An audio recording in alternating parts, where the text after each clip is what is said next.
Hi, everyone. It is 5 minutes to five on budget day. The really big headline that they want you to talk about is that the government has promised 1.8 billion in new money for research. However, there's some really big caveats here. Number one, only 228 million of that is destined to go out either this year or next. It's very back end loaded. I would say, given the likelihood of a change in government, don't count on all that money being there. Second thing, there are some governance changes. They're talking about putting a capstone organization over the three granting councils. They want to add an advisory council on science and innovation.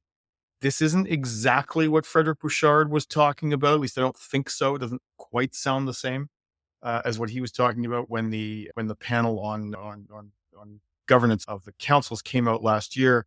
It does sound like only about 40%, 45% of that 1.8 billion is meant to go to fundamental research. Sounds like the rest of it is going to some kind of challenge fund. Again, that was a Bouchard recommendation. We'll see what happens. The actual details are not really going to be announced until the fall economic statement. So we still got about 6 months of negotiation on that stuff. Big news on graduate scholarships. Everything is being moved up, or almost all the grants are being moved up. I think the Vanier scholarships might decline a little bit. We're talking about more awards, another 1,700 or so. But overall, we're looking at, in some cases, a doubling of those grants. Student aid, they have re-announced last year's budget decision.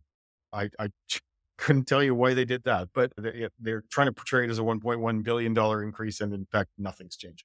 They're reviewing the designation of private universities. They are modernizing housing allowances, which will allow loan amounts to increase.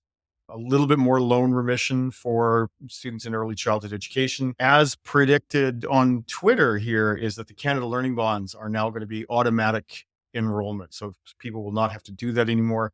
I understand that's a cost of about 160 million because people just didn't know about it, didn't enroll, didn't take advantage. Now they don't need to. It's all automatic. Last thing, which we're following up for the next little while, it looks like some pretty big increases in what's called the PSSSP.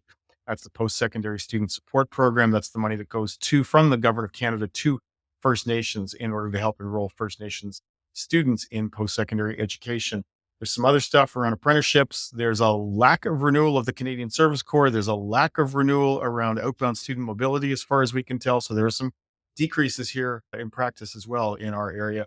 But for now, that's the story. We'll be back in about an hour to give you a little bit more detail.